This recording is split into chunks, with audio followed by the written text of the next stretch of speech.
Hello મિત્રો, કેમ છો? મજામાં? તો બધા મજામાં જશો. તો આજે આપણે બનાવીશું પુદીના ભાત. અને આ પુદીનાનો ભાત એટલો ટેસ્ટી અને એટલો સરસ બને છે ને કે તમે આ રીતે બનાવી જોજો. ખૂબ જ સરસ ભાત બનીને તૈયાર થાય છે. તો જો ભાત બનાવવા માટે મેં અહીંયા શું શું સામગ્રી લીધી છે તમે જોઈ શકો છો. ડુંગળી છે, બટાકા છે, પછી આ પુદીના અને લીલા મરચાંની પેસ્ટ લીધી છે, આદુ લસણની પેસ્ટ લીધી છે, વટાણા લીધા છે, ટામેટાં લીધા છે અને થોડા આખા મસાલા લીધા છે. તો હવે આપણે ભાતને વઘારવાનું શરૂ કરીએ. તો ગેસ ચાલુ કરી દઈશું ને કુકરમાં આપણે તેલ એડ કરીશું. હવે તેલને આપણે ગરમ થવા દઈશું. હવે તેલ આપણું ગરમ થાય એટલે આપણે તેમાં આખા મસાલા એડ કરી દઈશું. આખા મસાલામાં જીરું છે, તજ, લવિંગ, મરી, પછી તમાલપત્ર છે, તે બધા આખા મસાલા એડ કરીશું. આનાથી ભાતનો ટેસ્ટ એકદમ સરસ આવે છે. હવે આને આપણે તેલમાં એકદમ સતળાવા દઈશું. તે પહેલાં જો તમને વિડીયો સારો લાગે તો મારી યુટ્યુબ ચેનલને લાઈક, સબસ્ક્રાઈબ અને શેર જરૂરથી કરજો. કમેન્ટ કરીને મને કહેજો કે તમને આ વિડીયો કેવો લાગ્યો. અને આ વિડીયો રેસીપી મારા ફઈ બનાવે છે એટલે સબસ્ક્રાઈબ તમે જરૂરથી કરજો. તો હવે આપણે ડુંગળી એડ કરી દઈશું તેમાં અને ડુંગળીને થોડી ચડવા દઈશું.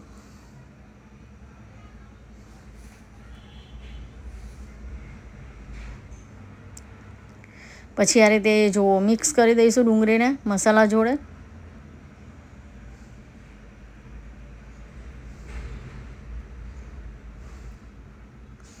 અને આને ચડવા દઈશું. ડુંગળીને સરસ ચડવા દેવાની છે જેથી ભાતનો ટેસ્ટ એકદમ સરસ આવશે. હવે આપણે આમાં કાપેલા બટાકા અને વટાણા એડ કરી દઈશું.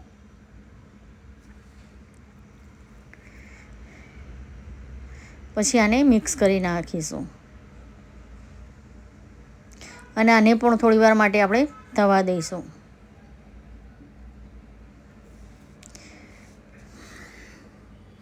હવે આપણે એક બાજુ થોડું ગરમ પાણી મૂકીશું કેમ કે આપણે ભાતમાં ગરમ પાણી એડ કરવાનું છે. ગરમ પાણી એડ કરવાથી શું ભાત સરસ એકદમ આપણો એકદમ ટેસ્ટમાં પણ સરસ બને છે ને એકદમ છૂટો છૂટો ભાત આપણો તૈયાર થાય છે. તો જો અહીંયા લસણ અને આદુની પેસ્ટ અંદર એડ કરી. પછી અહીંયા જો પુદીના ભાત અહીંયા બનાવવાનો છે તો અહીંયા મેં પુદીનો લીલો લીધો હતો અને લીલા મરચાંને આ રીતે વાટી દીધા હતા. તો પુદીનો અને લીલા મરચાં એડ કરીશું અંદર. આનાથી ભાતનો ટેસ્ટ એકદમ એટલો સરસ આવે છે ને પુદીનાથી કે તમે એક વખત બનાવશો ને તો તમને ખબર પડશે કે કેટલો ટેસ્ટી ભાત બનીને તૈયાર થાય છે. હવે આ બધી સામગ્રી અને મસાલાને આપણે ચડવા દઈશું તેલમાં. એકદમ તેલમાં ચડશે અને શેકાશે ને પછી જ તેનો ટેસ્ટ આવશે ભાતનો. હવે આને તેલમાં બરાબર આપણે શેકાવા દઈશું. તો જો સરસ બધું તેલમાં શેકાઈ ગયું છે. તો હવે આપણે ટામેટાં એડ કરીશું અને ટામેટાને પણ આપણે થોડા ચડવા દઈશું. આ રીતે થોડા શેકાવા દઈશું.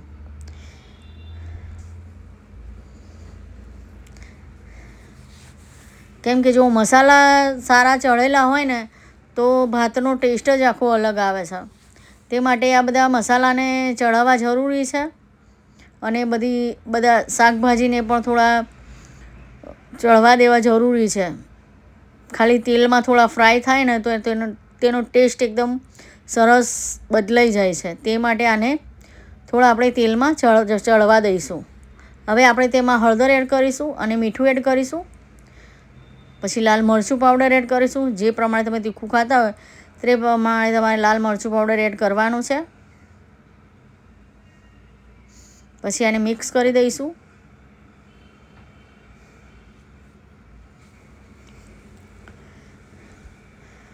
અને મસાલાઓને પણ સરસ આપણે ચડવા દઈશું.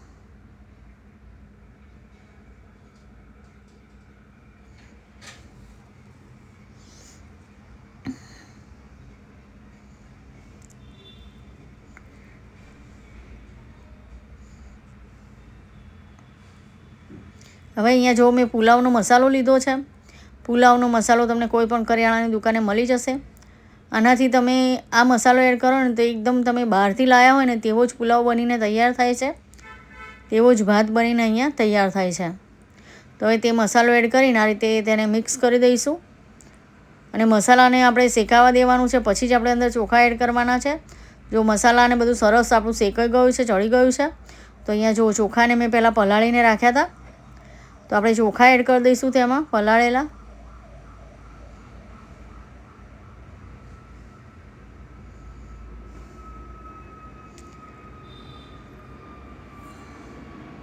આમાં થોડી હળદર ઓછી હતી એટલે ફરીથી થોડી મેં હળદર અંદર એડ કરી છે. પછી આને આપણે આ રીતે મિક્સ કરી દઈશું. હવે અહીંયા જો ધાણા જીરું પાવડર એડ કર્યું છે. ધાણા જીરા પાવડરથી પણ સરસ એકદમ ટેસ્ટ આવે છે ભાતનો. પછી આને આપણે આ રીતે મિક્સ કરી દેવાનું છે. જુઓ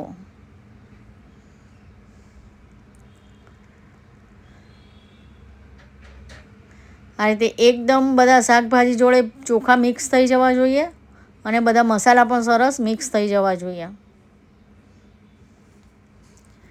પછી આપણે જે પાણીને ગરમ કરીને રાખ્યું હતું તે પાણી અંદર એડ કરી દઈશું. આ રીતે તમે જો ગરમ પાણી એડ કરો ને તો સરસ ભાત બનીને તૈયાર થાય છે અને સરસ એકદમ છૂટા છૂટા ભાત બનીને તૈયાર થાય છે. તો હવે આપણે મિક્સ કરી દઈશું આ રીતે. આ રીતે તમે એક વખત બનાવી જોજો. પુદીના ભાત એકદમ ટેસ્ટી અને એકદમ સરસ ભાત બનીને તૈયાર થાય છે. અને જો થોડી પણ રેસીપી સારી લાગે તો મારી રિક્વેસ્ટ છે કે ચેનલને સબસ્ક્રાઈબ તમે જરૂરથી કરજો અને લાઈક તો તમે ભૂલી જ જાઓ છો, તો લાઈક પણ જરૂરથી કરજો.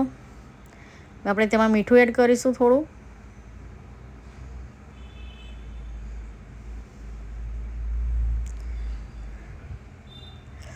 આ રીતે મિક્સ કરી દઈશું. જુઓ મીઠું થોડું ઓછું હતું એટલે મેં ફરીથી અંદર એડ કર્યું.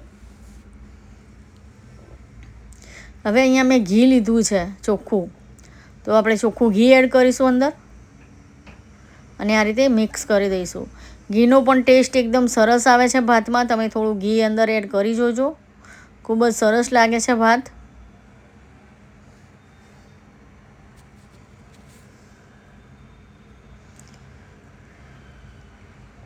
હવે આપણે તેમાં થોડી કોથમીર એડ કરીશું, લીલા ધાણા.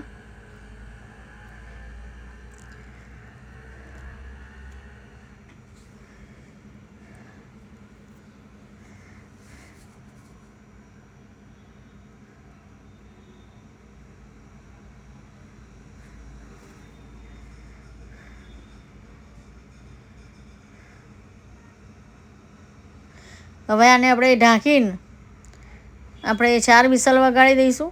4 વિસલમાં તો સરસ ભાત ચડીને તૈયાર થઈ જાય છે બનીને. તો જો સરસ ભાત એકદમ આપણો તૈયાર છે, પુદીના ભાત. જો તમે જોઈ શકશો કે તેલ અને ઘી બધું સરસ ઉપર આવી ગયું છે ને ભાત પણ સરસ આપણો અહીંયા તૈયાર થઈ ગયો છે બનીને.